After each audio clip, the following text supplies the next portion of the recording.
case you're new to my channel, I wanted to introduce myself. I'm a writer from California. I was born and raised there. I left LA after graduating from UCLA in 2016, spent the summer in New York City before moving to Washington, D.C., where I spent the next 4 years of my life. The thing about all these big cities that I've been living in is that they're all very expensive, very restrictive, and metropolitan, and very politically left-leaning.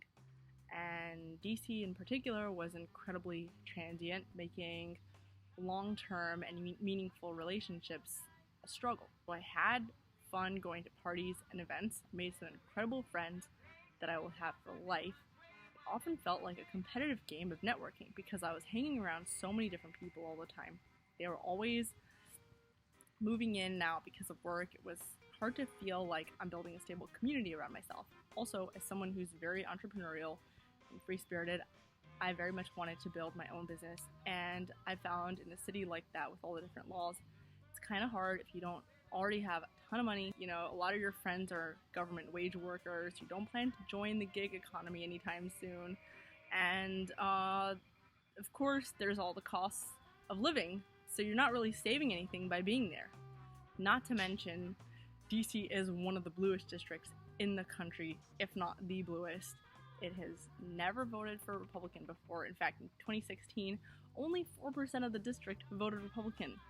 So, like, I don't even know who those people even are because it almost feels like the whole district voted blue. It was just, like, so political. There were these crazy protests everywhere. People's identities were so deeply entrenched in their politics. Like, they met someone who's not left-wing like them, they either harass you for being what they consider in their minds to be, like, a literal Nazi, or they'd make it their mission to educate you, and it just felt really personal. Like, you couldn't be a person who exists and just has a different political opinion.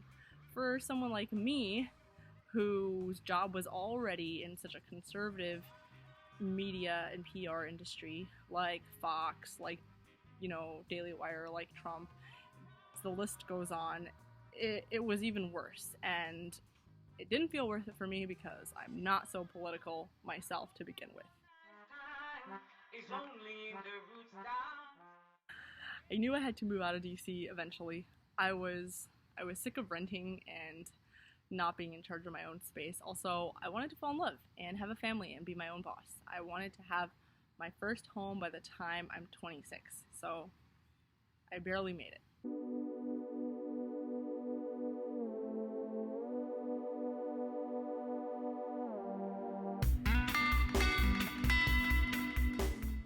Couldn't buy a home in SoCal. Not only is SoCal insanely expensive, unless you're willing to live in a shoebox in a shitty part of town, or out of town, or in a place that might get you shot, it's not worth it. And plus the government keeps getting worse. By now they've gone teetering on socialism, especially during COVID. Insane tax hikes every year, all these bans on independent contract work. You can't be an unpaid intern anymore unless it's for class credit. No more freelance writing. They have to hire you full time. All these tightened rules and restrictions on people's personal lives, like how much water you can use. I just wanted to be free, maybe even carry my own gun legally. That wasn't really possible in the places I was living in. At least if it was possible, it was very difficult. So COVID-19 was a blessing in disguise. Many of the offices in the DC metro area were forced to work remotely, so I flew back to California in early March to be with my family through the pandemic. It was a lot of fun. I built a whole new relationship with my family members, and over the next few months grew to appreciate them in a way that I never did before. Even better, being back in my parents' home got me serious about buying my own home, and throughout the process getting to know my now boyfriend, who's also from California. I'll tell you all about him in the next video. After a lot of thought and Zillow surfing and weighing the pros and cons of living in different cities across America, I chose the Dallas-Fort Worth area in Texas. And I got hooked up with a fantastic real estate agent who helped me make that happen. She's featured in this video. Her name is Lea Gonzalez. Lea helped me get to know the different neighborhoods and find homes within my price range. I wanted a few special things. I wanted lots of space, no HOA, at least 3 bedrooms. I want, so I can have guests over. I badly wanted a pool in Texas with my budget. That's possible. And it's not such a high budget, I'm telling you. She found a bunch of homes that fit my description. Since at the time I was still in California with my family, she gave me FaceTime tours until I was able to be there in person. My house didn't end up having a pool, but it was the perfect one for me, and I can't wait to spend the next chapter of my life in it. I flew to Texas with my now boyfriend and took a tour of the home with Leah, and I knew instantly that it was the one. I also fell in love with my boyfriend on that trip. Lol. The fixtures and stuff look brand new. He even put up a Texas flag in his bedroom in Virginia. The Dallas-Fort Worth market is very interesting. Everybody's moving to the suburbs, so this market is very hot right now because there's a lot of suburbs and there's endless developments. But still the houses are disappearing like crazy. So if you're not the perfect buyer and you don't put in your offer right away, you might miss out. Personally, I didn't have the best credit score, even though my payments were all on time. It's just that my accounts were kind of new. I had moved around a lot, so there were a lot of inquiries. Plus, I have student loans. My work situation wasn't as stable as the lenders needed it to be. Getting approved for a loan and having my offer accepted was a challenge, to say the least. At some point throughout the process, the mortgage underwriter on my case quit his job, and in his place was this obnoxious Karen lady who seemed determined to not let me get the house. She suspected me of being a straw buyer, and she made me write a ton of letters explaining why I wanted to move to Texas, what I was planning to do in Texas, why my previous addresses and jobs kept changing, and the list goes on. I mean, I was thinking, lady, how easy was it your life in Texas that you think it's impossible that a young person from California and DC had an unstable life before they came here? It was unstable, and I know that I'm not the only one. A lot of my friends in SoCal and DC and New York City have been experiencing the same things. It's totally normal, but you should know that it doesn't have to stay that way. It's doable to own your own home, even if you don't have a lot of money in the bank and nobody's willing to sign off on your loan. It's still possible. And maybe I'll make a separate video about that, or even do a live stream to answer all of your questions in case you're thinking of also buying your first home. It's definitely worth it. In the meantime, let's call Leah, since she's a real estate agent, ask her what she thought of the process and the current market in general. I would say the first thing to do is, of course, consult a financing lender, a mortgage lender. A lot of people think that their credit is, 750 from Credit Karma, and then all of a sudden credit is pulled and they're at a 650. And there was a 100-point discrepancy. I literally just went through that scenario. And so, they're ready to buy. They think, in about 3 months they should have a home. But unfortunately, because of the virus, criteria has really gotten stringent from investors. And so once, 650 would be just fine. She'd have a little bit higher of an interest rate, but that's now no longer the case. 660 is really the threshold. And that's when you're not going to see the best rate possible. So I would say even, 6 months in advance, even though a pre-approval is only good for 90 days, it's wise to go ahead and just consult somebody, run your credit, see what's on there, and start disputing anything that might have just kind of fallen through the cracks for you. So why do they want it to be higher now? Because of, that's a really great question. I'm feeling like it's because just the uncertainty of job security. It's now a more risky loan. If somebody loses their job, foreclosures could very well be on the rise. And so since they're lending their money, nobody in the lending world wants to receive that home back. It's just a nightmare for them. And so they want somebody who's got great credit. You know, even the thresholds, you know, 660 is fine, or 650 was fine, but now they're wanting somebody who's a little more ahead of the game. What's the market like now? Is it like starting to slow down a little bit or speeding up since Sure. the lockdowns might be a little bit lighter now?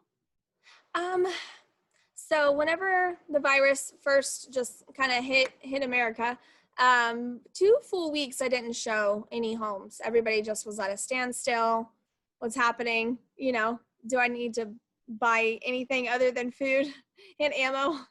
But after that, it just really took a turn. I've been showing homes like crazy because interest rates dropped like 1.5 points. Whoa. And so, you know, I saw somebody the other day just get a 2.625 interest Wow. rate. And so everybody's like, okay, I'm safe. Everything's fine. You know, let's buy a house or let's refinance. Really even that's definitely been ramped up, but I'm definitely showing a lot of homes. Having an agent who's local is key. You know, of course I want to run all around, you know, North Texas and help home buyers.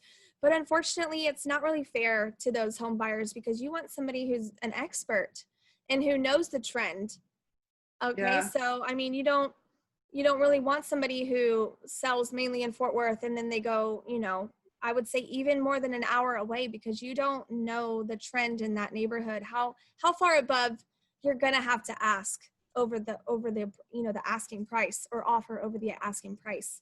Because it's not fair to you guys who are just going to, you know, this agent who's just going to say, hey, that's priced at 300, you know, I think we need to go 310. There needs to be a lot more due diligence done there, and you need to understand the market, and even if that's going to be a little lofty, you know, because you're not protecting your client's money at that point. Yeah. For instance, I'm not tooting my own horn, but for your extension, you know, I knew you were maxed out. You know, even if you weren't maxed out in your budget, that's still a lot of money you're bringing to buy a house. I was happy to buy that extension for you. That was really cool. Like that meant a lot to me. I remember it would mean a lot to me too, like, and that's why I do it. Yeah, and yeah, I appreciate that, and I want like other people to be able to have that also. Yes. Yep. Don't go with the first person you meet. Definitely, you know, see where they are, see who they are. Really get a good feel for somebody because it's a large transaction and process, and you want somebody who's got the best intentions for you. I had talked to a few people before I talked to you. I mean, it wasn't like I had gone with them, like they didn't go showing houses for me or anything. I just had like 1 or 2 conversations, but yeah, That's like wise. so I'm glad I did that. Definitely. Most home buyers will go with the first agent they talk to. I think there's a statistic out there. It's like 70% will go with the first agent they speak to. So we use that to our favor, right? You know, like they're not going to talk to anybody else, but it's wise. I'm just kind of letting y'all have an inside scoop on make the right choice and consult. I would say, you know, at least 2 or 3 agents. Thank you so much. So any like last point before I end this interview that you would suggest? I could go on and on. I would say, you know, save as much down payment as you possibly can. You know, you want to have equity in your house, you know, whenever you're purchasing one. You know, I'm not saying 20%, although that's where you know, ideally would want to be. But you know, you're definitely going to need closing cost coverage and your down payment, because in this very hot market, it's hard to get somebody to pay for closing costs, you know, any expenses on the buyer's side. And so just be a good saver. Know that you're going to buy a house in a year or 2 and sacrifice for that year or 2, so that you can come and you can have a good financial, you know, transaction for yourself. And also, if it's too good to be true, it probably is. First time home buyer, you know, incentives. There's a lot of small print to those sort of products. You know, definitely understand that, hey, am I going to be okay if I sell my house in 3 years? Do I have to hold on to it for 5 years? And what's my interest rate going to be for using that $5,000 versus if I just used my own 5,000? You know, because normally you're going to see at least a point difference in that product, that loan product for using somebody else's down payment money. Oh, wow. So Okay. that's one of my first tips that I always just, a lot of people don't know. And so do a little due diligence there. Cool. Thank you so much. And your dog looks really cute in the background. Here, Frankie. I'm going to include Lea's contact info and link in the description of this channel. I think it's a great idea for anybody who has more questions and wants to do the same thing that I did. I love my new neighborhood in Texas. It's very suburban.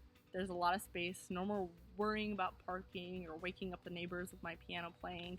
There's a ton of people of all different politics. As you can see, a lot has happened since I made a video update. I'm still like a little bit awkward on camera. Like, it still feels a little bit weird to be back and talking in front of like a camera and like in public especially, but things are a lot better. I'm not as, you know, that lonely person that you've been seeing last year on those live streams. I have somebody in my life that I am so incredibly grateful for.